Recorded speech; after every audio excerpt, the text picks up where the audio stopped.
بسم اللہ الرحمن الرحیم، میں ہوں نوید ستی اور آپ دیکھ رہے ہیں ہمارا ڈیجیٹل پلیٹ فارم۔ بات کریں گے جناب آج کی جو کچھ اہم چیزیں بھی ہیں۔ ایک تو یہ ہے کہ آ، آپ کو پتہ ہی ہے کہ کل سے جب 6 ججز نے ایک تحریری طور پر خط لکھا ہے، اس کے بعد کافی چیزیں چل پڑی ہیں، اور اس حوالے سے وزیر اعظم شہباز شریف کی چیف جسٹس سے اہم ملاقات ہوئی ہے۔ اب بہت سے مختلف ذرائع بات کر رہے ہیں کہ مختلف ذرائع کر رہے ہیں جی، کوئی کہہ رہا ہے جی کس کا پیغام کس تک پہنچانا ہے، کس کا کیا کرنا ہے۔ آ، ابھی جو ہے وہ ایک بہت بڑا جو ہے وہ ایک یہ چیزیں سامنے آئی ہیں کہ خفیہ ایجنسیز کا جوڈیشری کے معاملے پر جو ہے وہ گزشتہ کئی برسوں سے جو مداخلت جاری تھی، اس پر انہوں نے خط میں مختلف ایونٹس کا ذکر بھی کیا،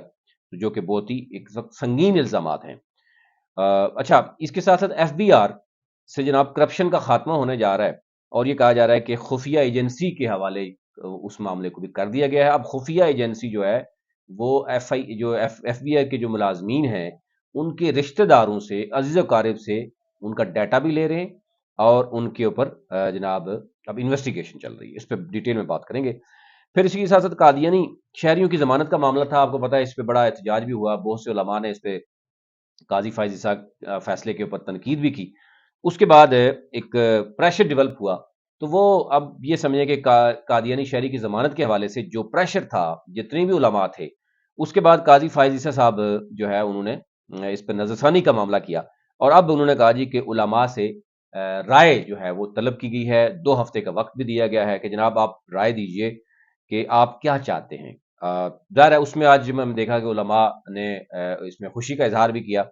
علماء نے کہا کہ یہ بالکل ایک جو فیصلہ ہوا ہے وہ اس میں بہت زیادہ جو ہے وہ چیزیں ایسی ہیں کہ اس پر تنقید ہوتی رہی ہے۔ اچھا جی، سب سے پہلے بات کر لیتے ہیں، اسی کے اوپر کر لیتے ہیں کہ قادیانی شہری کی ضمانت، علماء جو ہے ان سے جو کہا گیا کہ 2 ہفتے میں اپنی تحریری رائے جو ہے وہ اپنی دیں کہ آپ چاہتے کیا ہیں، کیونکہ میں نے آپ کو بتایا کہ پہلے یہ فیصلہ آیا تو اس کے بعد بڑی تنقید ہوئی قاضی فائز صاحب پہ۔ اچھا جی، یہ مبارک احمد ضمانت کے فیصلے پر یہ نظر ثانی کی جو درخواستیں تھیں، اس پہ سماعت ہوئی ہے، اور اس میں یہ کہا کہ ایک تو یہ کہ قاضی فائز عیسیٰ جو ہے وہ یہ مان گئے ہیں، انہوں نے کہا کہ عدالت سے فیصلے میں غلطی ہوئی ہے تو اصلاح کریں گے، یہ نہیں ظاہر ہے انہوں نے کہا اگر غلطی ہوئی ہے تو ہم اصلاح کریں گے، لیکن ڈنڈے اور فساد جو ہے اس سے بہتر ہے کہ آپ اس کے اوپر اپنی رائے دیں۔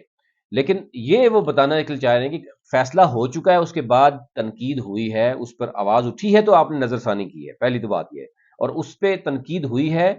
اور انہوں نے بولا ہے علماء نے، تو پھر ہی آپ نے پریشر میں آ کر جو ہے وہ دوبارہ سے ابھی رائے طلب کی ہے۔ تو اگر پہلے رائے طلب کر لیتے جب یہ کیس تھا اور اس کے بعد فیصلہ کرتے، تو شاید آج جو لیگل ایکسپرٹ ہیں وہ سمجھتے ہیں کہ آج اس کی ضرورت نہ پڑتی۔ تو اینی ہو، اب معاملہ چل رہا ہے اور کہا جائے کہ شرعی معاملہ ہے، غور و فکر کے ساتھ چلنا چاہیے، تو علماء سے قانونی رائے نہیں لیں گے، شریعت میں علماء کا علم ہم سے زیادہ ہے، یہ ایٹ لیسٹ جو ہے قاضی فائز صاحب مان گئے ہیں، جو پہلے وہ مان نہیں رہے تھے۔ اس پر رہنمائی لیں گے، اسلام میں مسلمان کی تعریف کیا ہے۔ عدالت کا کہنا تھا کہ علماء اپنی رائے عدالتی فیصلے کے میں اٹھائیں گے، نکات کے محدود رکھیں، مقررہ وقت کے آنے والی آراء کو شامل نہیں کیا جائے گا، یعنی مقررہ وقت کے بعد آنے والی آراء کو شامل نہیں کیا جائے گا۔ اس میں نے دیکھا کہ آج ایک دو ہمارے دوست بھی ہیں، وہ بھی بڑے خوش تھے، انہوں نے کہا جی کہ ہم نے بالکل اس میں چیزیں تیار کی ہوئی ہیں اور ہم بالکل دینا چاہ رہے تھے، یہ پہلے بھی دینا چاہ رہے تھے، پہلے بھی ہمارے پاس چیزیں موجود تھیں، تو قاضی فاضل صاحب نے ہمیں اس وقت فریق ہی نہیں بنایا، ہمیں پوچھا ہی نہیں گیا، ہم سے رائے نہیں لی گئی، اور اس میں اب قاضی صاحب مان گئے ہیں کہ جناب کو کہتے ہیں جو دوسری تو ہم بھی نہیں کرنا چاہ رہے، قانونی رائے ہم بھی نہیں دینا چاہ رہے، ہم شریعت میں علماء کا جو علم ہے اس حوالے سے جو کہ یہ ججز کے پاس نہیں ہو سکتا، یا ججز ایکسپرٹ سے حاصل کرتے ہیں، ہر چیز میں ججز بھی ایکسپرٹ نہیں ہوتے، ظاہر ہے ان کو بھی ٹیکنیکل کچھ چیزیں ایسی ہوتی ہیں، مختلف جو مکاتب فکر کے لوگ ہوتے ہیں ان کو ساتھ لینا پڑتا ہے ایز اے ایکسپرٹ۔ تو اب کہا جا رہا ہے کہ تمام علماء کی رائے کو سنا جائے گا اور پھر مزید سماعت کے بعد اس کا فائنل وہ ہوگا۔ اچھا، ایک تو یہ چیز ہے، اس کا ایٹ لیسٹ جو ہے وہ ایک جو آپس میں علماء کرام اور ایک جوڈیشری کا جو ایک آپس میں لو ہیٹ چل رہا تھا، وہ ایٹ لیسٹ جو ہے نا وہ اس کو تھمے گا۔ اچھا جی، اس کے بعد میں آپ آؤں گا ایف بی آر کی کرپشن کے حوالے سے، جو آئی ایس آئی کو جو ہے وہ ٹاسک دیا گیا اس پہ بھی آؤں گا. اور سب سے پہلے اس سے پہلے میں بات کر لیتا ہوں کہ ہائی کورٹ کے ججز کا جو خط ہے وہ اس وقت انٹرنیشنل لیول پہ بھی بہت زیادہ چل رہا ہے. آپ نے اندازہ کیا ہوگا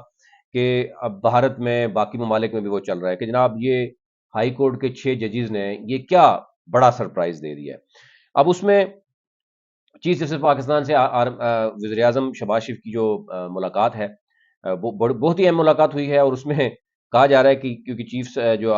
شہباز شریف صاحب، وہ اپنا پیغام تو ان کا ہوگا جو ہوگا، لیکن اسٹیبلشمنٹ کا جو اہم پیغام ہے وہ بھی پہنچانا چاہیں گے. اور وہ دیکھیں گے کہ کس طریقے سے کیا معاملہ دیکھی جائے گی. اور ان کے ہمراہ کیونکہ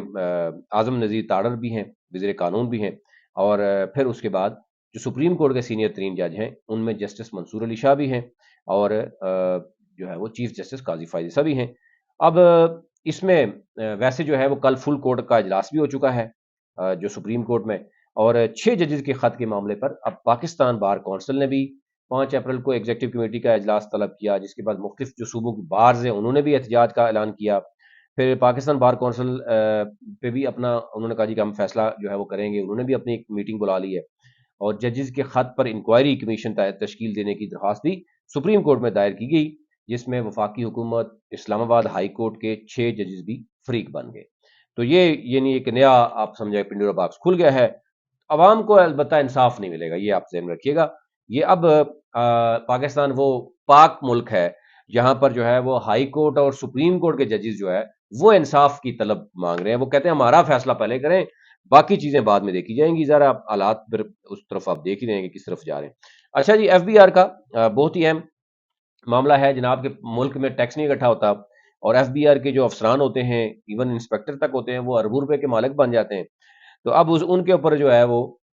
خفیہ ایجنسی یعنی آئی ایس آئی کی جو ہے وہ دیکھے گی کہ جی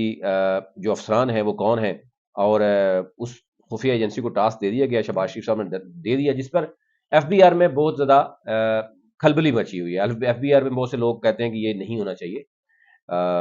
کہ ایسے جو ہے وہ آپ کو پتا ہونا چاہیے کہ کون سے افسر کیا ہیں. آپ سسٹم ایسا بنائیں کہ آپ کوئی کرپشن نہ کر سکے، سارا کچھ ٹرانسپیرنٹ رکھیں. جو کلائنٹ یا کمپنی سے ٹیکس لیں وہ آن لائن کریں آپ،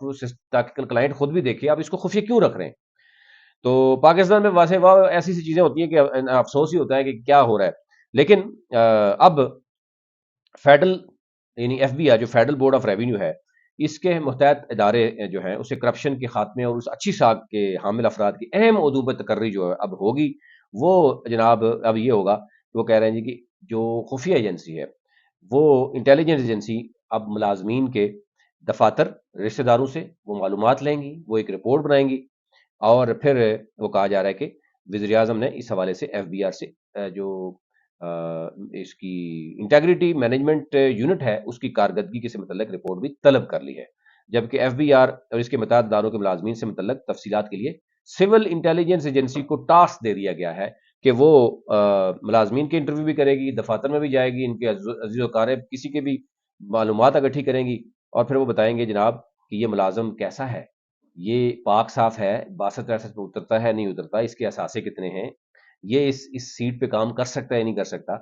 تو پھر اس خفیہ ایجنسی کے اگر کوئی ملازم اگر ملوث ہو گئے تو پھر ان کے اوپر جو ہے وہ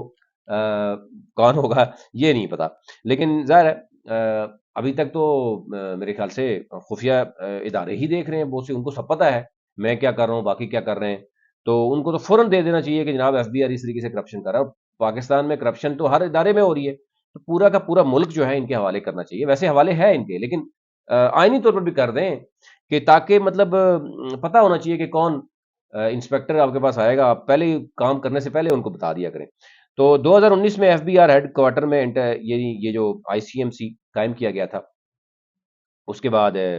اس کا مقصد جو تھا وہ ایف بی آر اور اس کے متعدد اداروں میں ملازمین افسران کی کرپشن کی شکایات کی چھان بین کرنا، اچھی ساکھ کے حامل افسران کی فہرستیں مرتب کرنا، اور ایف بی آر انتظامیہ کو فراہم کرنا تھا تاکہ اہم اور حساس اداروں پر اچھی ساکھ کے حامل قابل اور امیدوار تعینات ہو. اور اگر یہ سارا کچھ ہونے کے بعد یعنی آپ کی خفیہ ایجنسی آئی ایس آئی کرتی ہے، لگاتی بھی وہی ہے، اس کے باوجود اگر افسران کرپٹ نکل آتے ہیں، بعد میں پتہ نہیں کیا کچھ نکل آتا ہے، پھر رسپانسبل کون ہے؟ تو اس سے پہلے جو کچھ ہو چکا ہے وہ تو کوئی ادارہ رسپانسبلٹی اٹھا لے. اور اب سوائے ملازمین کے، سرکاری ملازمین یا دیگر کے بڑا مافیا تو ٹیکس نہیں دیتا، لیکن ہاں چھوٹا مافیا، چھوٹا جو بیچارے تاجر ہیں وہ تو بڑے پریشان ہیں کہ ان کے ساتھ جو ہے وہ ملک میں کیا ہو رہا ہے۔ یہ 3 بڑی اہم خبریں تھیں، وہ اب تک رکھنی تھی، ابھی تک لیتے ہیں، مزید اگلی ویڈیو میں بات کریں۔